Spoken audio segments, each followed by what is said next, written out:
I think technology definitely is making a difference in our industry, but in order to make that maximum impact, it has to be aligned to a strategy, and that strategy is both a business strategy and a technical strategy. If you align to both of those things, then you're going to have a great impact. If you don't align to either of those things or just one of those things, then the chances are that you are just chasing trends and you're wasting your money.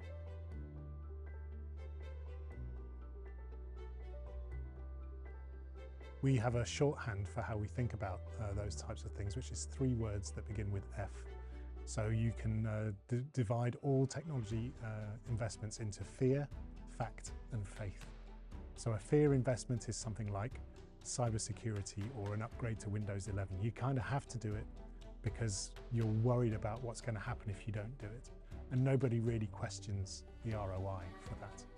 A fact-based investment is where you understand perfectly exactly what the return on investment is going to be. So you know you're going to get 20% productivity improvement by putting this thing in place, and so you can measure it perfectly. And then every once in a while, you get a faith-based investment where everybody thinks, wow, that's going to be really great, but we have no idea how to measure it or how to assess it.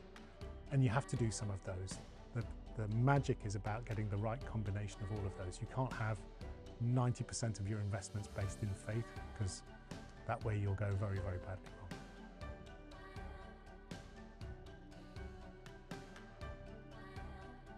If I were to break down, I think AI generally and the generative AI thing has just got such enormous potential, but is also realizing so many amazing things for us. So we think about AI in terms of its evolution in 3 ways. There's the chat part of AI, which came out about 2 years ago, and there it was brilliant for translation or for writing documents. And now there's the assistant element of AI where it's interacting with your own data. And now we're about to move into the agentic part of AI where it's actually doing entire jobs for you. So I think that in itself is probably the most amazing thing. The most amazing use case, I think the one that people use literally every day, is recording and transcription. And just the power that that gives people in time saving and insight is enormous.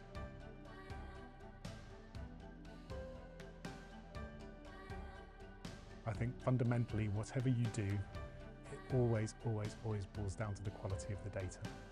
And however great the technology is, however clever it is, if the underlying data is rubbish or badly organized, it's never going to be successful.